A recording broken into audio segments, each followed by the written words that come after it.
예, 오늘은 창세기 12장에서부터 15장까지 읽을 말씀입니다. 그 중에 어떤 본문을 가지고 새벽에 짧은 한 10분 우리가 함께 묵상을 할까 고백을 하면서 우리가 보통 이제 아브라함 그러면 가장 빛나는 게 뭐죠? 창세기 22장에 가면 이삭을 하나님께 바친 사건. 성경에 왜 이게 기록이 됐을까? 이삭을 바치는 사건만큼 헌신적이고 하나님 앞에 최고의 경배는 없을 것이다. 이것을 강조하기 위해서 그런 건가? 이 본문은 또 이제 이번 주 안에 또 하겠지만, 그런데 이제 처음에는 성경을 봤을 때는 우리가 그렇게 볼 수 있습니다. 아브라함의 믿음 본받자. 근데 우리는 할 수 없습니다. 그죠? 막상 그 위치에 그 현장에 있으면 과연 아들을 딸을 바칠 수 있을까? 근데 못할 것 같습니다. 그럼에도 불구하고 왜 성경에는 그렇게 아브라함의 믿음에 대해서 말씀을 하고 있는가 보면 우리가 성경을 제가 늘 말씀드린 것처럼 통으로 봐야 됩니다. 전체를 봐야 돼요. 전체를. 아브라함은 11장에 가면은 전혀 하나님을 알지 못합니다. 깨닫지도 알지도 느끼지도 경험하지도 못한 전혀 우상 숭배 지역에 산 갈대아 우르에서 삽니다. 이 갈대아 우르라는 곳은 달을 신으로 섬기는 숭배하는 지역입니다. 그래서 그의 아버지도 그렇게 살았겠지요. 하나님께서 왜 아브라함을 선택했을까? 이유가 없습니다. 설명이 없습니다. 그냥 하나님께서 이제 고도의 전략을 바꾸십니다. 에덴 동산에서 처음에 아담과 하와와 행복하게 그렇게 교제하면서 살다가 그의 타락으로 말미암아서 그를 쫓아내긴 했지만 그럼에도 불구하고 하나님의 사랑은 늘 눈동자와 같이 아담과 하와에게 있었고 그들의 후손들이 자라나서 또 타락하고 하나님이 창조하신 만물에 타락을 가져오니까 한번 그의 후손들을 물로 쓸어버립니다. 그게 노아죠. 그래서 노아로 인하여서 또 하나님과 동행하심을 경험하고 또 그의 후손들로 인하여서 하나님이 지켜보고 있는데 셈, 함, 야벳으로 인하여서 많은 후손들이 있었는데 그들의 전략, 그들의 계획 그런 것들이 항상 악함을 보시고 내가 두 번 다시 그들을 이렇게 전체를 쓸어버리는 심판을 하지 않겠다라는 그 모습 속에서 지켜보고 있다가 나중에 그들의 모습은 전혀 하나님을 알아가려고 하지 못하는 그 모습을 따라갑니다. 그게 전적인 게 바벨탑 사건이지요. 그래서 그 바벨탑 사건으로 인하여서 하나님이 다시 한번 언어를 혼잡게 해서 흩으시고 한 사람을 부르죠. 그게 바로 아브라함이에요. 갈대아 우르를 떠나서 가나안 땅으로 가고 하란에 이르러서 그의 아버지는 죽고 이제 아브라함을 부르는 장면이 12장에 나와 있습니다. 그래서 고향을 떠나서 전혀 생소한 이게 지금 우르에서 하나님이 부르고자 하는 이 가나안 땅의 거리가 1600km예요. 1600km. 그러니까 전혀 이게 지역 뭐 그런 거 상관없이 아예 한 나라를 옮겨버리는 상황에서 새로운 세팅을 하나님께서 하시는 장면이 아브라함을 부르시는 것입니다.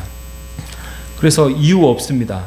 이유 없이 12장 1절에 보면 너는 고향 친척 아비의 집을 떠나서 내가 인도한 땅으로 가라. 내가 큰 민족을 이루고 복을 이루어 내 이름을 창대케 하겠다. 그리고 너의 축복하는 자에게 내가 축복을 내리고 저주하는 자에게 저주를 내리겠다라고 말씀을 해서 선택하셨습니다. 오늘 꼭 제목을 정한다면 하나님의 구원에 대해서 개입하심, 인도하심. 저는 이렇게 정하고 싶습니다. 여러분 인생도 내가 언제 예수를 믿었을까? 저는 기억이 없습니다. 그냥 정신을 차려보니까 제가 교회 안에 있었고 정신을 차려보니까 제가 신학생이 되어 있었습니다. 그래 하나님의 인도하심은 이런 거구나. 하나님의 이끄심은 이런 거구나. 나의 못난 거, 나의 잘못한 행동들, 나의 못된 성격들, 나의 어떤 하나님의 양에 차지 못한 이런 행동에 하나님이 관심이 없습니다. 하지만 바꾸어 가시더라고요. 20대를 지나서 30대를 지나서 40대를 지나고 보니까 그때마다 하나님이 주신 은혜와 또 하나님의 기다리심과 또 하나님의 사랑을 말씀을 통하여서 삶을 통하여서 깨닫게 해주시더라고요. 우리의 인생이 그런 것 같습니다. 사람이 무엇을 보느냐 또 무엇을 경험하며 사느냐에 따라서 자기의 가치관이 만들어집니다. 여러분들이 하나님의 말씀을 통하여서 하나님의 동행하심과 인도하심을 깊이 체험하며 살아가는 여러분 되시기를 바랍니다. 비록 신비한 방법으로 어떤 이렇게 아브라함처럼 진짜 하나님이 동행하심이 있으면 좋겠지만 이제는 그런 일들이 좀처럼 있지 않고요. 없다는 건 아니지만 좀처럼 있지는 않고 우리의 인생에서 우리의 삶 속에서 하나님의 개입하심과 인도하심 또 기도할 때에 하나님의 응답하심을 통하여서 하나님의 인도하심을 경험하시는 여러분 되시기를 바랍니다. 우리가 항상 하나님의 속해 있습니다. 하나님의 인도하심에 있습니다. 여러분 한번 보십시오. 아브라함이 믿음이 없어요. 믿음이 없는데도 하나님께서 그렇게 부르시고 또 13장에 가면 또 너 눈 들어서 저기 바라봐라. 내 자손에게 줄 땅을 내가 주겠다. 그리고 내 자손이 땅의 티끌과 같이 하겠다라고 말씀을 하시면서 그냥 하나님께서 전폭적으로 은혜를 주셔요. 14장에 가도 갑자기 전혀 모르는 왕 멜기세덱이 나와서 천지의 주제시오 지극히 높으신 하나님이여 아브라함에게 복을 주십시오 라고 그 복을 하면서 11조를 바칩니다. 이게 11조를 바친다는 개념이 나는 당신에게 항복하고 당신에게 복을 받기를 원합니다 라는 무릎을 꿇은 왕이 지금 아브라함에게 무릎을 꿇은 거예요. 15장에 가도 15장 13절에 보면 너는 반드시 깨달아라 놓치지 말아라 내 자손이 이방의 객이 되어서 그들을 섬기겠고 400년 동안 자손을 괴롭히겠지만 그들이 섬기는 나라에 대해서 내가 큰 재물을 이끌고 나오리라. 그리고 너는 장수하다가 조상에게로 돌아갈 것이다. 그리고 너는 나에게 내 백성으로 큰 민족을 이룰 것이다 라고 그 약속을 해주신. 그러니까 성경 어디를 보든지 간에 아브라함이 어떤 일을 행하고 하나님이 어떤 일을 행한 거에 대해서 하나님이 전폭적으로 은혜를 지금 주시고 있다는 장면을 우리가 목격할 수 있습니다. 우리가 불렀던 그 금방 찬송가 384장처럼 우리가 무슨 일을 만나든지 만사 형통할 수밖에 없는 것은 우리의 아브라함의 인생을 통하여서 우리가 깨달을 수 있는 것입니다.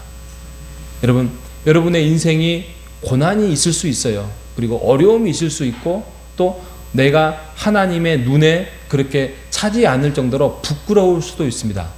그럼에도 불구하고 하나님은 우리를 사랑하시고 우리에게 인생을 통하여서 우리에게 개입하시고 지금도 우리를 세워가실 것입니다. 그리고 호산나 교회를 통하여서 이 교회를 통하여서 여러분을 세워나가실 것입니다. 우리가 순종하면서 또 따라가면서 우리가 행복한 인생을 우리가 멋지게 살다가 하나님이 부르시는 그날까지 충성되게 살아가는 우리 모두가 되시기를 바랍니다.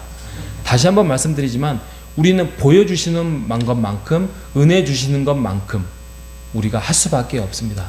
그런데 그 은혜를 우리에게는 눈앞에 너무나도 크게 펼쳐져 있는데 우리가 그것을 못 보고 못 쫓아가는 것이 이게 안타까운데 우리가 말씀을 통하여서 하나님과 동행하는 우리 모두가 되시기를 바랍니다. 나는 우리의 자녀를 드릴 수 없습니다.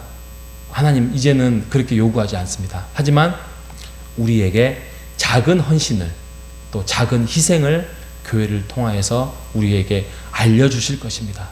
그리고 우리가 이 정도는 내가 할 수 있겠다.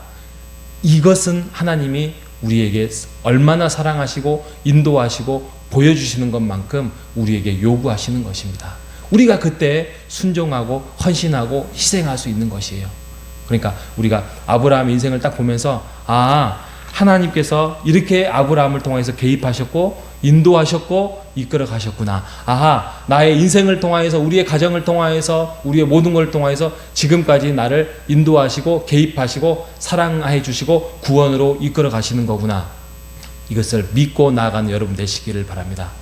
그리고 다시 한번 말씀드리지만, 전에도 한번 말씀드렸지만, 아브라함으로 복이 끝나지 않습니다. 이삭은 우물 파는 것밖에 없어요. 그죠? 근데 그냥 이삭의 하나님이 돼요. 야곱은 더 나쁩니다. 근데 야곱의 하나님이 됩니다. 이 모든 것들이 아브라함부터 시작됐어요. 1세대 아브라함부터 시작됐어요. 1세대의 믿음이 얼마나 소중한지 우리가 다시 한번 이 아브라함의 인생을 통하여서 깊이 묵상하면서 우리의 믿음, 하나님과 동행하는 그 믿음을 붙들고 이번 한 주도 주님 안에서 동행하며 사랑하며 살아가는 우리 모두가 되시기를 주님의 이름으로 축복합니다. 하나님 아버지 감사합니다. 부족합니다. 연약합니다.